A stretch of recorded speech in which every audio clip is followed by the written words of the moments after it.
I went to high school in Northern California. And Where in Northern California, by the way? Marin County. It was called Tiburon is where I grew up. Very pristine, very beautiful. And my high school was Redwood High School. Same high school that Robin Williams actually went to for a year or two. But, I was in Northern California too, but shitty place, Sacramento. Oh my God. Yeah. Sacramento. I got out of that place early on. Bro, every time I go to Sacramento, I look at like I don't know if it's a big meth capital or not, but I swear to God, one time I was because I was doing shows in Sacramento, and I was walking from my hotel to some mall, and as I'm walking, middle of the day, I see this guy on his bike. Yeah. And I'm going, oh, that's cool. This guy's out there exercising. And the closer he gets, the more the look of death is on his face. And zombie on a bike. Zombie on a bike, like with no teeth. I go, oh no, he's gonna go get drugs. Like he's on meth. Yeah, Sacramento's a mess. Yeah, man. Are you still doing shows? And that's yeah, I'll be there. Because it doesn't sound like it. Well, no, I still go. I just go in and out. I do theater now. Yeah. I'll do one night, I get out. Oh, yeah. So in October I'll be. When does this air? Soon, the next month or two. Hold on a minute. Okay, well, if it honest. airs after October 5th or 4th, then I've already been to Sacramento. But if it's before, then I'm coming to Sacramento. Anyway, see, you went to high school? Went to high school, and then we had a great theater program. And again, the teacher there would tell me, she's like, you're very comfortable on stage. I think I just loved getting that reinforcement. I was very comfortable with myself on stage. It's not that I was a confident person. I just, for whatever reason... It made sense on stage. Made sense on stage. I'm alive on stage. And so I wanted to do that.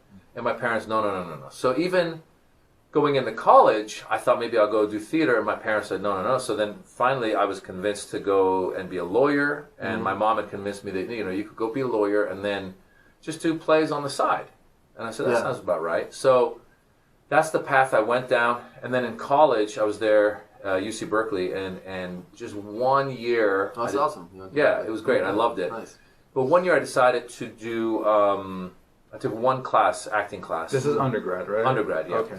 And again, my teacher... Yeah, so your undergrad was Berkeley and grad school UCLA. I got into grad school at UCLA and I dropped out pretty fast. So what happened was, undergrad at Berkeley, I took one acting class, and again the teacher said, hey, you got what it takes to do this. So every time I was in front of someone who was doing this, they would say, you're really comfortable on stage, you should do this. Yeah. But I didn't know what to do with it. And I thought, again, I'm going to go do this lawyer thing. So while I'm at Berkeley undergrad, I spent 1 year in Italy. I went to study abroad in Italy.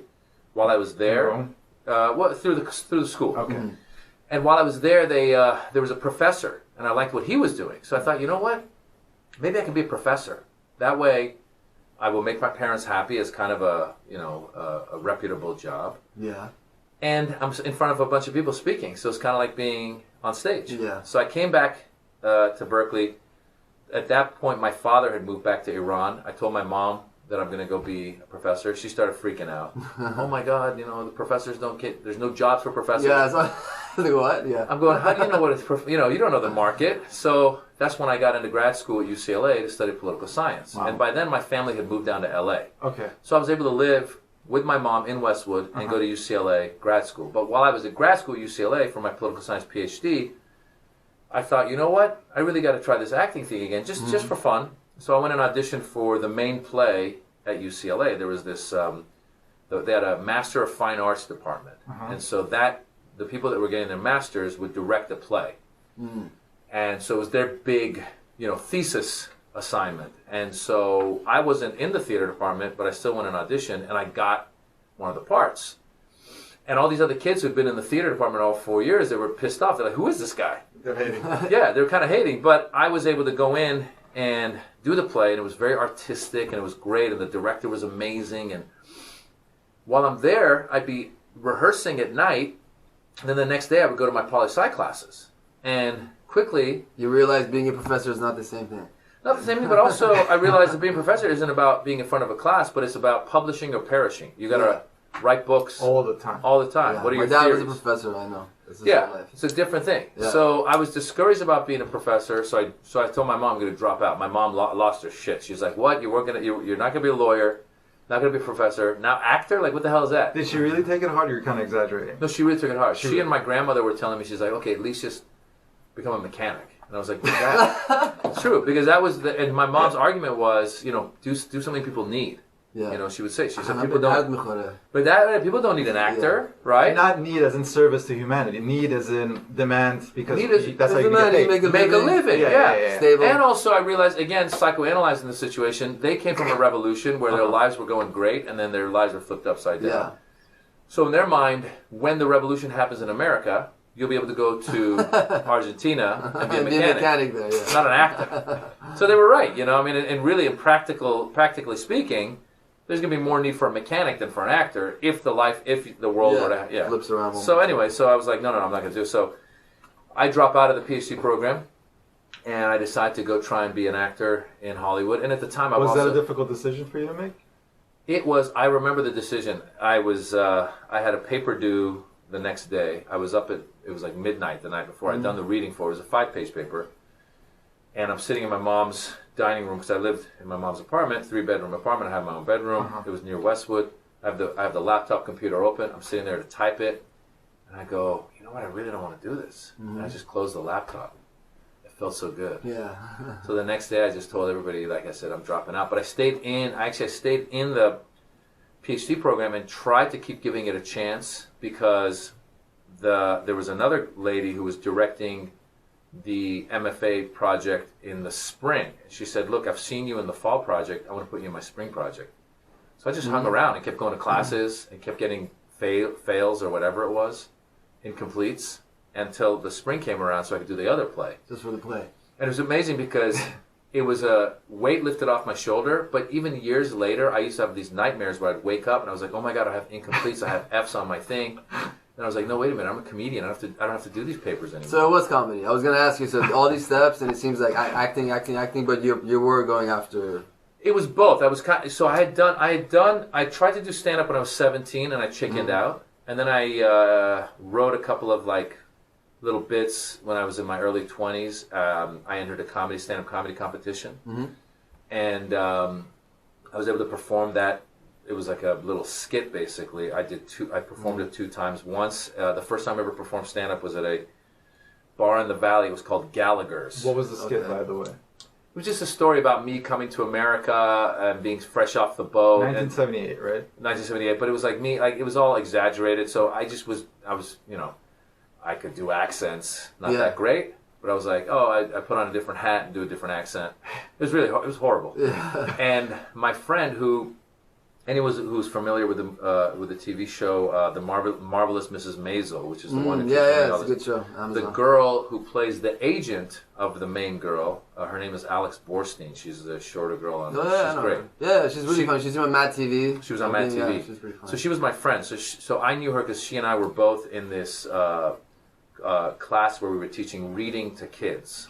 So she had been doing stand-up at the time, and it was I was in LA for the summer before I graduated from college. So she goes, hey, if you want to do stand-up, there's a place called Gallagher's in the Valley. I'm going to be doing stand-up. Open mic. It's open mic, basically. So I go, okay, I'll do it. So I went and did my first stand-up up there, 5 minutes, did the sketch. Our friends were there. They giggled. The bartender was like, oh, you're pretty good. Come back and do it again. Great. And then I did they used to have an improv in Santa Monica. I did that. And then I didn't do it again, and I just stopped because I was like, oh, I got to go back to school, finish my PhD, then go get this PhD, and then I came back and did some plays in LA. Then I got into the PhD program, did plays there, then dropped out. And then when you drop out, you realize, oh my God, doing acting in Hollywood is not as easy as I thought. Yeah. Because you had to get back then. There was a newspaper called the Backstage West, and you would get that newspaper. There was all these student projects, and you go on auditions for the student project. You show up, and there's like 100 people lined up to get some shitty project. Yeah. And you're like, oh my God, this is gonna be hard. So then I had to get a day job because I wasn't gonna make it right away. Working as an assistant in an advertising agency. That's pretty good. Yeah, so just getting there, And is your mom backing off, or is she? My mom was happy that I had a job that I could, I wore a tie to my first day. And then back then in advertising, they were just starting to get more relaxed. So the first day on the job, everyone's like, lose the tie. Yeah. So the next day I'm going to work without a tie. My mom's like, what happened to the tie? I go, they said no tie. They go, what kind of bullshit is this? What is this? Yeah. Yeah. So far, up until this point, it's like quite similar to my story because I did theater in Iran before I got into music, and same thing, my dad was against it. It's like, if you want to learn, I'll put you with like master such and such. I'm like, you're never going to put me with that anyway. To train you, these guys don't know what they're doing. Yeah. Blah, blah. So they're always against it until I split off on my own. I had to like go a different route. Yeah. I put the list point quite similar to what you had to go through. Well, I think you realize at a certain point, I don't know how old you were, but you realize that you live once and you should live your life for yourself. Yeah. Of course, we love our parents. But we are so instilled with please your parents. I jokingly say, you know, the American dream is go for your dream. I go, there's no Iranian dream or no Russian dream or there's no immigrant. Right. Like nobody goes to these other countries to live the Iranian dream. Yeah. I go, the Iranian dream is you got to live your parents' dream. So your parents say, you live my dream, then you have kids that can live your dream. Yeah. That's the immigrant's dream. It is, and just right? stability to be able to like afford to have a stable life, have income, and your family get through it. They say So, Abiru Manan, something that has like Abiru something that has some sort of respect. respectable. Yeah. Yeah. I learned pretty like early on that they don't get what I want to do. Not they at don't all. understand it. They don't see it through my lens, and I need to fucking just go do my own thing. Exactly. And now, not only you made it, you really made it. Yeah. Well, Like, let's be real.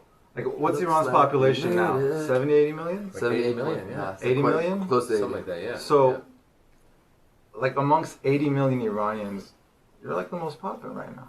Well, you know, I mean, Don't be humble. Like, No. just I'm let's- gonna give you. I'll give Put you the your rapper hat I'll give on you the right no. now. I'll give you the real. Is that fair to say, though? I'm going to give you the breakdown on that. I think that there are. I think there are obviously comedians inside Iran who are probably more popular within the Iranian population because they perform in Persian. Well, outside of that. Outside of Iran, I would say, yeah, I probably am either between me and Omid Jalili, maybe. You know, Omid. Not even comedian, even actor. Again, I'll put. I mean, actor like you're so you have like humble, your Shorok. But there are a handful of people that are Yeah. that have made it in the American market. I made it in the American market in a way because, like I said, I grew up in America. You were a child of like America in that sense. You know what I'm saying? Like you didn't come out of Iran. That the Absolutely. background. So Yeah. in that sense, you're like self-made, built. But that's the thing. It's funny because people discover you later. Like right now, Instagram is popular, and then people in Iran are finding me, and then they'll hit me up like, "Why are you embarrassed to be Iranian? You don't speak Persian?" I go, no, You I speak. represent it all the time, though. Yeah, but also I go, I speak Persian, English. First of all, I'm more comfortable with English. I know English well enough to do comedy in English. Yeah. I don't know Persian well enough to do comedy. You really need to know. Like when I watch a guy like Hadi Khorsandi, and I don't understand half the stuff he's saying, but I know he's funny as hell. Yeah. He's a master of the language.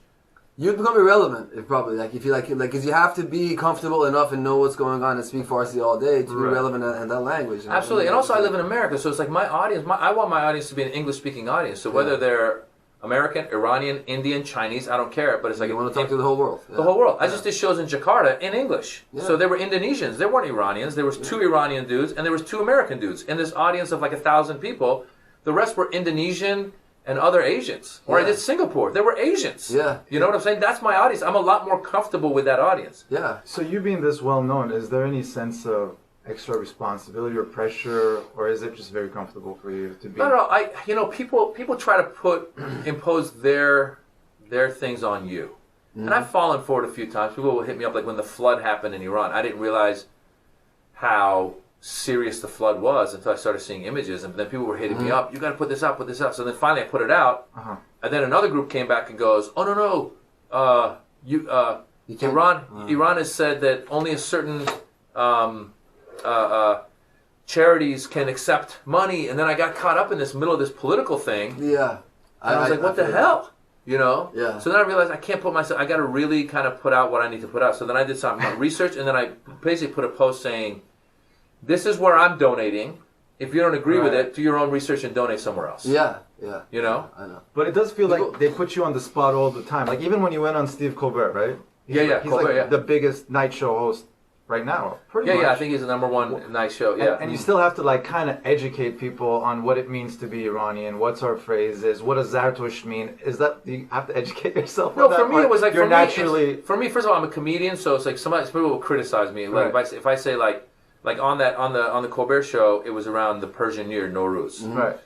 And I said, yeah, Nowruz is a Zoroastrian tradition. And then people were like, no, it's not Zoroastrian. It's before Zoroastrian. I'm like, I'm not a historian, and nobody knew what Zoroastrian was before I mentioned it, so just shut the fuck up. No matter what you do, they say something. You know, you've been trying to help him. When I was trying to help for the flood thing, I just remember this. Like, people will message me, you don't even live here. None of your fucking business. I'm collecting money. I've raised a shitload of money for this thing. I do it, and I'm working with one of the most reputable charities inside of Iran. If you don't live here, it's none of your business. I'm like, what the fuck are you doing right now? Absolutely. Leaving comments for me.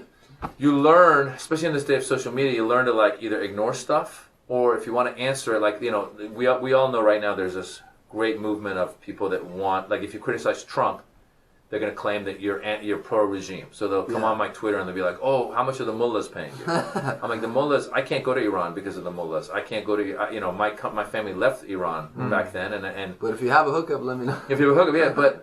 But then I realized, look, I just want peace. I don't want war with Iran. I know the people of Iran, that there's a lot of people there, and if war happens, there's going to be a lot of innocent people dying. Yeah. And I don't like, and then they go, why don't you criticize the regime? So there was this guy who came at me, had like 80,000 followers on Twitter. So finally I was like, I got to answer this guy. Yeah. And then he's like, yeah, I go, listen, I've done jokes about the leadership. I did some harmless jokes about like Khamenei and stuff, but it's like, you know, to me, like, yeah, I'll be critical, but it's like, again, my audience. There are no harmless jokes about Khamenei. Huh? No, but my point is like, my what's audience. The harmless joke about Khamenei? Whatever. I said he's a supreme leader. I don't understand what a supreme leader is. I understand supreme burrito, but I don't know what a supreme leader is. You know, like that doesn't make sense to me. Yeah. And my point is that my audience again is an American audience. Right. So like a lot of Americans don't even know. If I say Iran, they go, oh, Saddam Hussein. I go, no, that's Iraq. Like, yeah. So then this guy was on Twitter like coming at me, and I go, listen, dude. I go, he's like, well, why don't you make fun of like the whoever these other leaders are? And I go, dude, I'm not a jukebox. I don't take requests. Why don't you become a comedian and do you? I'll do me. Seriously. And Trump right now is my number one thing when I do political stuff because he's an a-hole, and Iran isn't my only subject that I'm concerned about. Yeah. As a human being, I'm concerned about the environment. I'm concerned about kids in cages. I'm concerned about Black Lives Matter. I'm concerned about women's rights. I'm concerned about all across the board. So whether it's Iran or it's America or it's Saudi Arabia or wherever it is, I'm going to talk about it. So these people come at you like, you know, and they try to frame you in a certain way, and so you got to pick your battles. You either ignore them, or once in a while I engage. And I realize when you ignore them, they, you know, for yourself, for your own sanity, the best thing I found, like I didn't realize this until I was like, you can just block people on Twitter. I was like, you know what, you're gonna be an a-hole all day. Block. Yeah, feels great. Yeah, yeah. Do you read comments in general? I don't, not a lot. Like people will, once in a while, like my wife, like if I post something on, let's say, Instagram or something, you know, my wife will be like, some guy said this and that. I go, I'll be honest with you, I haven't read it. I don't even want to get into it. And then some people were like, some dude like, what did I do? I posted something. I think I posted something about the blue girl, like the girl who set herself on fire. And then some dude, I don't know who this guy is, some guy emailed me on Facebook going like, oh, people are attacking me because of a comment I made on blue girl. And I was like, I'm not here to. I don't have time. I got kids. I police your life. Yeah, I have work. I have my own shit to do. I'm working on scripts. I'm trying to do stand up. I'm trying to exercise. I'm trying to, you know, get off the phone and be with my kids. I don't have time to go through the comments and get involved in this. Yeah, you know? Mediate your situation. Yeah. So here's my thing. So once in a while, like if somebody hits me up and goes, listen, the comments on your. I posted one thing one time that was like, it was like, based on a religious thing, and it wasn't like I wasn't being religious. I was just like saying like. In my movie Jimmy Westwood, I have a scene where my character's a bumbling idiot, so he goes through a Jesus painting, and his head goes through the Jesus painting, and it looks like, you know, he's being crucified, and some Assyrian dude saw the picture and was offended that I'm making fun of Jesus. And I was like, I'm not making fun of Jesus, I'm making fun of this character, my character. And so these Assyrians were starting to attack me, so I just put a little, you know, hey, my Assyrian brothers and sisters, it wasn't meant, you know, you guys saw the movie. People saw the movie. They were Armenians, Christians. They never got upset because they understood the context. So, you know, if you still are offended, just know it wasn't meant to be. And then people underneath that started arguing, going like, well, you would have made fun of your God, Muhammad. I was like, I'm not really religious, so I'm not even getting into this argument. And now someone else like, well, you're a Jew, you're a Muslim, you're a Christian. So somebody got popping like crazy. Somebody sent me a message going, look, there's a lot of hateful language on that thread. Can you get rid of it? So I was like, you know what? This post isn't worth it. I just took the post off. Yeah. I know I get that too sometimes, especially with minorities inside of Iran because they've been held down a lot of times. They just say, extra sensitive and they take things the wrong way. Yeah. And I had it one time where, like, one of my fans had made a thing of us. He was in the picture too. It was a group of us, and they had put our photos on people with like, you know, like the Kurdish pants, the baggy pants. Yeah.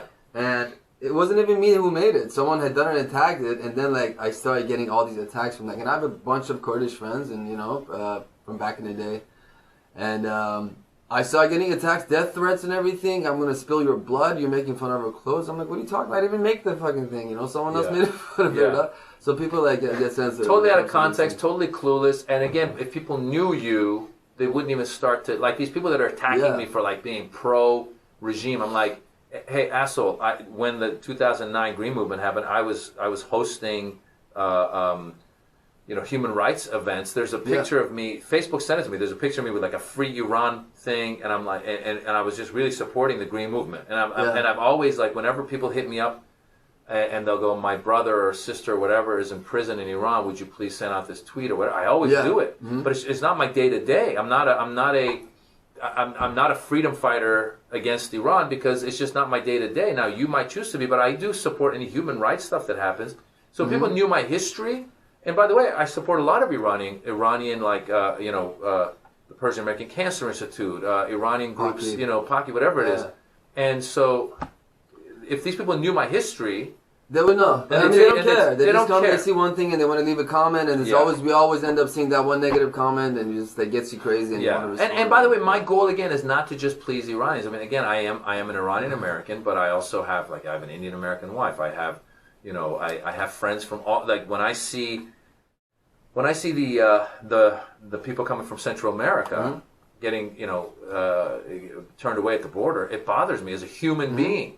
And I go, as an immigrant, that bothers me. So as an immigrant, I want to stand for all immigrants. Yeah, that's another thing, Maz. Also, right? Yeah, no, I get it. And a lot of people inside Iran, I want to touch on this because they don't get it because they've always lived in Iran and they haven't met anybody except Iranians. You know, so they just don't really have that knowledge of like, and that experience of like, you know, living with other people, being friends with people outside of our culture, our religion, or whatever the case is, and they just look at everybody as foreigners, and they just don't get it. Like when they get mixed up with other people. Yeah. And yeah. And the fact is, listen, we have a lot more in common. That's why when you were saying with my stand-up, early on in my stand-up, I took a stand-up comedy class, and they said, talk about what makes you different. So, okay, I was again, the first Iranian-American to do stand-up. So in this class of stand-ups, there was no other Iranian. So the lady was like, talk about growing up Iranian in America. So I was like, my Iranian parents this, my Iranian parents that.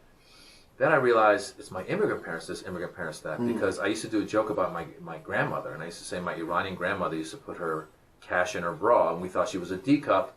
So one day we went to buy a house. She pulled the cash out of her bra. We realized she was an A cup. Then we looked closer. We realized she was our grandfather. So the joke is that. So, but when I was doing that joke in LA one time, there was these Mexican girls in the audience falling out of their seats, and I go, "Oh my God, Mexican grandmothers put their money in their bra." Then I was telling this to like someone else, and they go, "Hey, my Southern grandmother," and I go, "Wow, the more you talk about that, the more you realize we have more." Grandmas across the board. Grandmothers across the board. So you can represent for more than just Iranian Americans. And by the way, my sense of humor is not just an Iranian American sense of humor, because I've had the Iranian Americans who did not grow up in America, who come to some of my shows, who are like, maybe like, you know, we're very formal culture, right? Like you can't, you know, Obeduman, or like, you know, don't use certain language, this and that. Well, I grew up watching Eddie Murphy, and he was talking about sex and all this other stuff. Then I went to Richard Pryor and all this. So sometimes you're being like PG-13 compared to, you know, with this. So sometimes on my shows I want to talk about masturbation, and so I've seen people like in the audience be like, "Oh my God, I don't even know what he's talking about." Like, you know, you do it, motherfucker. Yeah, we all do it. So, and I want to talk about that. So that's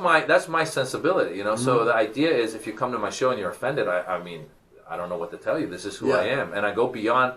I have had people again that are probably more Iranian and deep Iran, like they just want to be in the Iranian culture, Iranian music, Iranian everything. Who come up to me after a show and like, why you don't do more jokes about Iran? I'm like, because, you know, I'm talking about my kids, I'm talking about Trump, and I'm talking about getting older. Those are the themes right now. You know, why don't you assimilate? Why don't you assimilate? Or why don't you assimilate? And also, I always encourage people, if you want to talk about certain things. What's the percentage of Iranian fans versus international fans? It all depends where we are. Okay. So if you go to someplace like Irvine, which is basically Tehran, you're going to end up with 50-60% Iranians, and the rest others. If you go to Denver, you're going to end up with 20% Iranians, Interesting. 80% other. It's And you really change your crazy. material? No, I do the same material. You don't change your Because material. my material is, right now, my material starts out with, hey, I'm getting older, right? So if it's an us versus them, it's like, who's 40 and older? Who's in their 20s? We hate you. And we start making fun of the 20s. Did you experience mostly the growth in the recent years in the American fans or in the Iranian fans? What's growing? Gosh, it's interesting. I think the thing with the Iranian fans was interesting is I think I'm being discovered more and more in Iran. Okay. So I didn't even know this until I looked at my Instagram and it's like, oh, you have all these people from Iran. I go, oh my God, I didn't know that. And that's why a lot of them will be like, oh, Fars, you're so bad. I'm like, sorry, bro, a lot of Americans, and I'm more comfortable. Yeah. Maz, has this been a gradual growth or was it like a moment that really shifted things? 21 years I've been doing this, all right? So early on, I started out in the bars. I did stand-up in strip clubs. I did stand-up in church basements. I did stand-up in coffee shops. Started in, American. There was no Iranians at the shows. It was just Americans. In strip clubs, are they dancing while you're doing the joke? They're dancing in the other room. They had a side room, and we would do a show in the side room. They're dancing in the next They room. run out of money to get the press to come to this room. Exactly, yeah. So then What I kind of got... material would you use? It wasn't family stuff for sure. No, whatever you do, whatever you The guys do. are horny. It's like, You can't talk about their wife and yeah, kids. yeah. It's going to get me guilty. But then I ended up at the Comedy Store and Laugh Factory on Sunset. Again, all American audiences, midnight, 1 o'clock in the morning. And you're there wasn't like a moment because Russell biggest- Peters had a moment. He said after there was a leak of his internet stuff. Yeah. That made him huge. That Oh, I helped see. us. The So that's what. viral So what moments. happened was, in the early 2000s, I did a movie called Friday After Next, which is Ice Cube. With Ice yeah, I Cube. love that movie. Yeah. So. Was Soy? Yeah. So in that, I played like this Middle Eastern guy. And his character name was Moley. I owned a donut shop. So that was seen by a black and a Latino audience. So suddenly I was known in the black and Latino. Yeah. So people were like, hey, what's up, Moley? The name is Moley. Friday After Next was the first Ice Cube film or the second one? It was the third one. The third one. It's the third okay. one. Yeah. And that did Big, well like too, big right? cult movie, so Yeah. a lot of people. Yeah. Cult movie. So, but then it wasn't until we did the Access to Evil comedy tour, which was a tour with me and a couple of the Middle Eastern comedians, and that ended up on Comedy Central.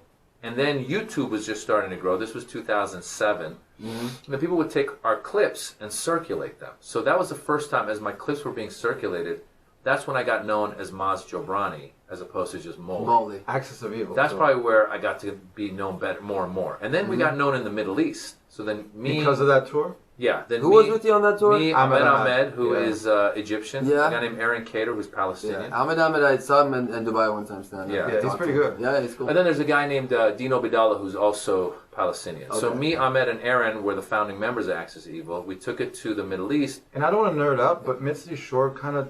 Yeah, Mitzi Shore, crazy. the owner of the Comedy Store, Yeah, who's it Pauly always Shore's goes back to mother. her. Yeah, she's passed away She's now. done that for so many comics in different cultures. Yeah, she was like, the Comedy Store was a mecca of comedy. Yeah. So when you become a regular there, she puts you on stage at like midnight or 1 in the morning or whatever. But then every once in a while, she would take her black comedians and do Black Night. Yeah. Latino comedians, Latino Night. Then she wanted to do an Arabian Nights, we call it. Yeah. So she took me and she brought in Ahmed and Aaron and she got Arabian Nights. And then I would, tell She was her. like full on A&Ring people. Yeah. Like she Yeah. even named some of the comedians or said, you just wear a sweater. Yeah, exactly. She wanted me to wear a turban. I swear to God. I swear to God. And I Did you think about it? Well, I talked to the You booker did. and I was like, listen, I don't want to wear a turban. She goes, well, listen, if you don't wear a turban, you might not get spots. Oh, shit. Then I talked to my sister at the time and I said, how do I get out of this? And there was an Iranian guy who was making fun of the mullahs in L.A. wearing a turban. And he was very political about, he was on Persian TV. Yeah.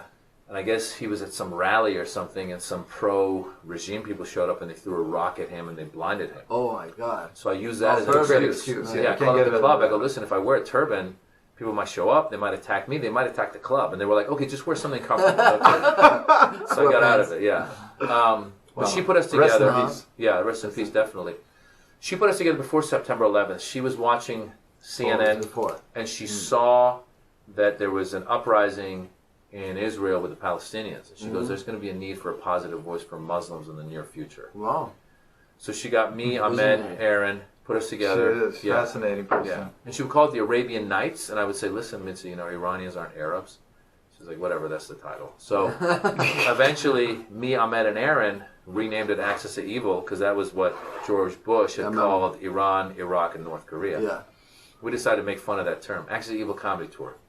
So we started touring with it in America, started selling out, got the Comedy Central special. Our clips got circulated, and this is before social media. That was your first special. Yeah, that was the first special I did. Okay. So this was before social media. So people would email your clips. So you would see a YouTube clip, and it was like 50 people's email addresses. And I'd be like, look at this Persian dude. And I was on some of these people's lists, so I'd be like, oh wow, my clips are being circulated.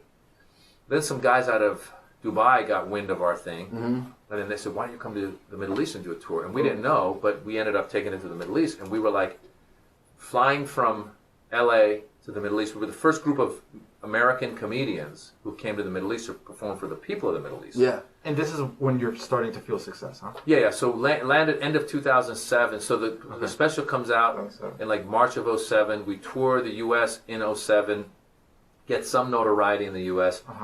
Comedy Central airs us. We're getting emails from people going like, oh, I didn't know Middle Easterners were actually good people, but now I saw this and you guys were laughing. I didn't know you guys smiled too. Didn't know you guys smiled. I swear to God, there was people talking about that. So you guys went on a full tour with Axis of Evil.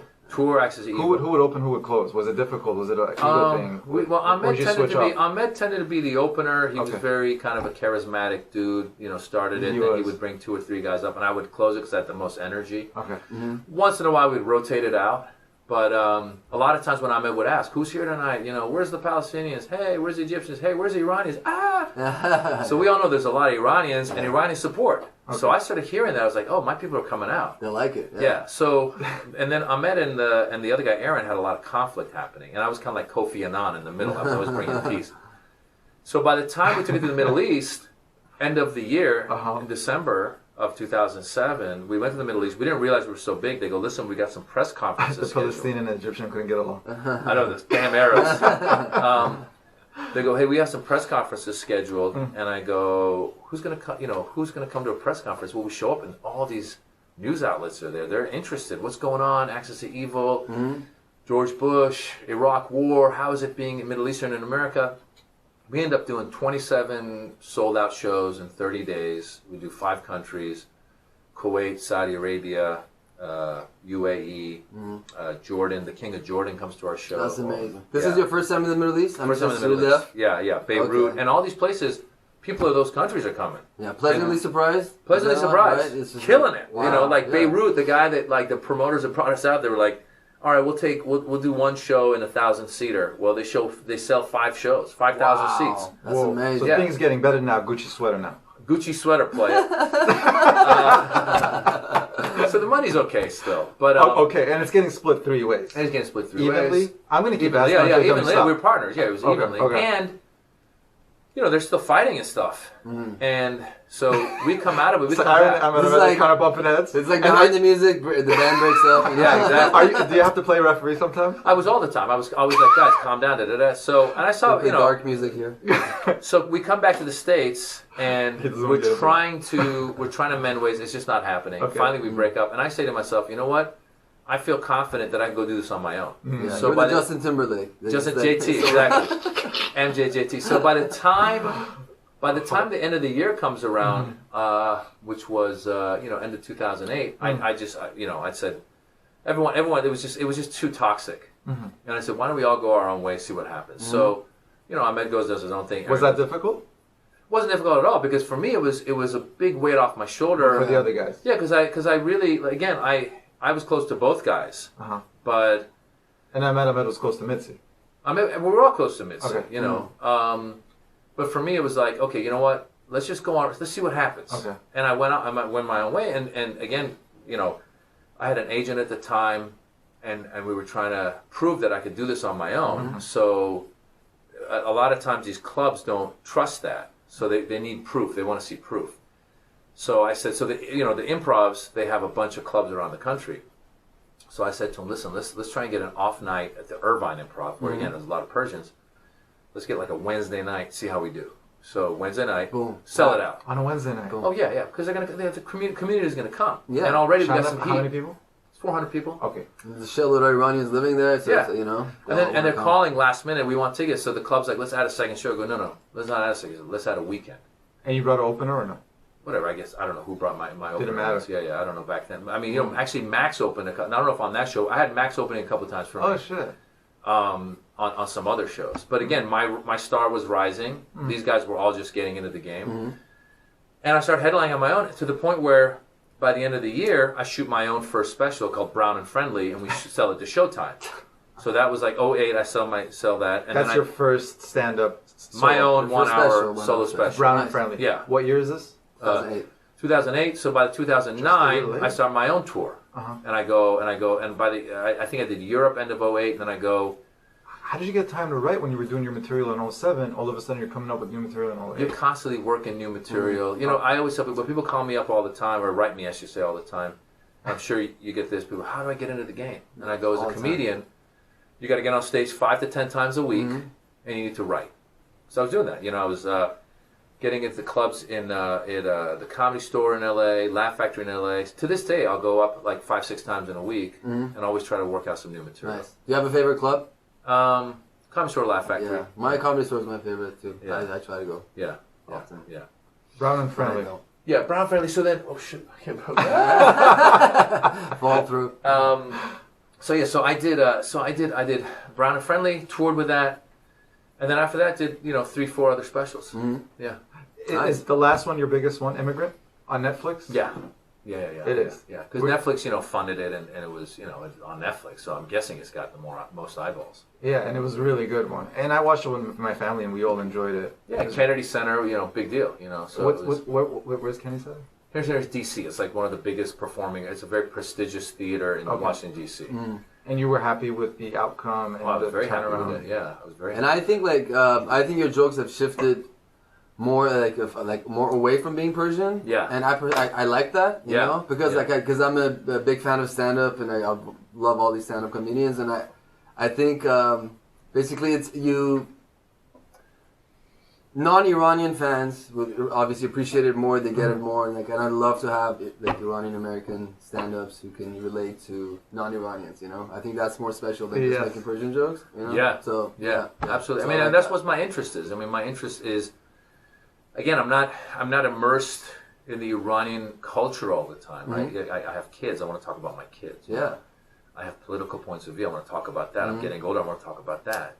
And then whatever else comes to mind. I'm not sitting there going like, what is I don't know what what about pistachios? Speaking of that, I would say I really we get it because that's what we're doing with this podcast. Yeah. Because I have my music for the Iranians, and sometimes people don't get it. They're like, why aren't you doing it in Farsi? I'm like, because I want to talk to the whole world. I'm not just in this little box of being Iranian.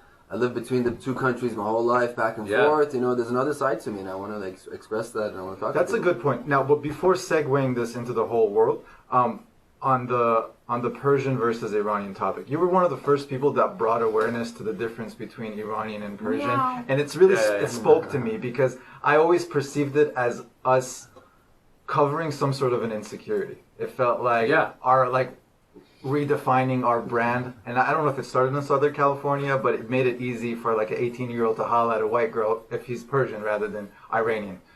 You spoke to that in a very delicate way, in your own way, with the meow, which was a classic joke. Yeah. Where are you with this whole concept today? I don't think it has to do with just Southern California. I think my theory is that when I came, a lot of us came late '78. Hostage crisis happens. Nobody wants to be Iranian because Iran is in the news as hostage takers, as terrorists. So a lot of people realize if we say Persian, these guys don't know what we're talking about. So a lot of people just say, it sounds nicer. Persian on the map. Yeah. Sounds nicer. It sounds nicer and friendlier, and that was what the joke was, right? And so I don't blame anybody. I understand it. Right. And so, but I tried to go at a certain point the opposite and go Iranian and go, no, I mean, I'm not a terrorist, but I'm from Iran, and it's unfortunate. I mean, it's the term Iran carried that because that's all they saw. They saw flag burning every time they saw Iran. Do you remember when you came up with that joke? Was it a moment or it just naturally happened? I don't remember. It might have been a lot of the stuff that I come up with was like being on stage late night, Comedy Store, and just riffing. Come see them on stage. That's like a part so of you do a lot of improvisation too on stage. Yeah, you might say, like, somebody might be in the audience or whatever. You might be, hey, where are you from? The guy's like, whatever, I'm Italian. Oh, yeah, well, well, I'm Iranian. You know the Persians. You ever heard of Persians? Like the cat, like, meow. That's become such a classic line, though. Like, it's always going to be with us. But I wonder, I have a question about that. Like, that's probably the most amount of, like, maybe people, like, when mention jokes about you is probably that. Do you hate it? Or no? I don't mind. No, I don't mind. I find it funny when people will be like, yeah, I love you. They'll be like, Persian cat, meow. Or they'll be like, they'll quote like a Kayvon or Maximini or something. Like, the Dudu Tala. I'm like, I don't know what you're talking about. People are confused as to whose jokes they've seen. Oh, yeah. So you're not like when one more person goes like meow to me, I'm just gonna like. I don't mind. I just if they say that's when they last saw me, I go, you should come see me. I have other jokes and stuff like that. I get it because like they do that with like one or two of my songs all the time. Of course. Like, I have fucking 150 songs. Yeah. Do fans get annoying? They don't get annoyed. No, I mean fans are fans. I mean I just You're feel always bad. doing selfies and all that. I don't mind any of that stuff. Okay. I just feel bad when because some fans don't understand it takes a year or two to write new material. Mm-hmm. So they might see you in a 6-month or a year-long period and go, oh, the material was the same. And I go, well, I'm getting ready to shoot the next special. Once I shoot the next special, then I got to retire this stuff. Mm-hmm. But until I do that, unfortunately, I can't. And then so I try as much as I can in a show. If I come to the same city, I try to do some crowd work. I try to have some new jokes from something that's happened this past year. Mm-hmm. And also I have new fans that haven't seen that. So it becomes this hard place. Like music, people want to hear the old stuff. Comedy, they want to hear the new stuff. That's true. That's the hard part. You want to hear a joke over and over. Yeah, That makes sense. It doesn't have the same nostalgia as a song. Yeah. So about your parents now, are they proud now finally? Well, What's the deal with my that? father passed away. Everybody has that in the moment. Yeah, my father passed away in 2009, but it's funny because, thank you, I don't think he quite understood what was happening. But I ended up on a TV show in 2006 on ABC. I was a regular on a show. And when you're a regular on a TV show, they pay you good money. Mm-hmm. So at the time my father was in the hospital, I remember I told him I just gotten the word that I got on this show. And I said, hey, Dad, my show got picked up. I'm going to be on a show on ABC. And he had come from Iran back to America for a medical procedure. And I go, yeah, I'm on this show on ABC. He's like, oh, good. I go, yeah, it's a network. He's like, oh, great. And I'm like, they're going to be paying me a lot of money a week. He's like, oh, that's good. Oh, finally, I got That's your when he got it, attention. right? Yeah. My mom, separately, I think she came around when she started hearing people in the community like saying like, oh, I know you're so I'm funny, a fan man. of your It's son, whatever. So that's 2009-ish to 8. Yeah, around maybe even earlier. Earlier. Yeah, like around the Axis of Evil time. It's And so then- similar, like, to my story, man. Yeah. It's crazy. Go ahead. And then once in a while she'd deliver messages to me. She's like, I was at the airport, I ran into this couple, they said they're fans, but you need new material. I was like, oh. She even said that? Well, she said the fans told her to give her a message. Yeah, my dad, he's never heard any of my songs, and he's older now, he's 84. Yeah. He's never heard it, but he knows that, like, I'm doing concerts and stuff like that, so he's like, he gets it now, he's finally, like, a little proud. Yeah. And my mom, same thing. I mean, I play I'll play my songs for my mom probably once every 3 years, and then I regret it every time. She's like, too fast, I don't know. Like, she wants to be involved in it, she's like, I don't know. Like, But it's you realize, funny, listen, they don't always, first of all, you might not be their cup of tea, no offense, but you might not be. And secondly, you realize it's like, you can share, I mean, I with my wife sometimes, I try not to share stuff when it's in progress. 100%. I've learned that the hard way too. Yeah, they'll be like, oh, da-da-da, and then it discourages you. Yeah, exactly. Negative. You don't want that. I don't share anything with anybody as much as possible. Yeah, if they see it and they want to say something, then great. If not, no big deal. Yeah. But my mom, I went to Turkey with her for the first time at, one-on-one trip. Mm-hmm. And there's a lot of Iranians out there, so it's not the same in LA, but when you go to, Istanbul, literally every 30 seconds, someone wants to take a picture with you, so she's like, she got it, like, okay. I think she finally it must have felt good, huh? Yeah, it was a fun trip. Because at the end of the day, we kind of want a validation. 100%. Right, from our parents? Yeah. You want them to get you, Well, that's what, so she might not necessarily get the music, but she gets the, oh, wow, people are enjoying my son. And that's enough. Yeah. And it doesn't seem like you becoming a comedian had anything to do with wanting validation. No, I just wanted to be funny. A lot of comedians, that's their story. I was a big fan of comedy. Yes. I look back on my life. Yeah, and I look back on my life and I realized that a lot of my friends were funny. And a lot of my friends were funnier than me. I mean, they were funnier than me. I like being around them. They just didn't have the drive or the focus to do what I'm doing. Yeah. So that's the difference. Some of my friends were naturally hilarious. Mm-hmm. That's but crazy. they ended up, getting caught up in drugs or whatever it was, and ended up going another route. Some people don't get that there's so much to being a stand-up, which is like, crowd control. You gotta be dedicated. I mean, there's so much to it. Gotta get up 5-10 times a week, man. You gotta make it your gym. It's a gym, and I'm kind of flaky with my gym going. I'll go a couple times, and I won't go for a month. But this I go. This I'm on autopilot. I got to go get on stage 5-10 times a week. Yeah. Potential by itself doesn't mean anything in any field, right? Yeah. Just if you have potential, great potential, There's still some of my friends are funnier than me, and in when we're just hanging out, some of my friends I'm like, you could have been a great comedy writer. Then he goes into deep thought. Yeah. I'm a lawyer. Sucker.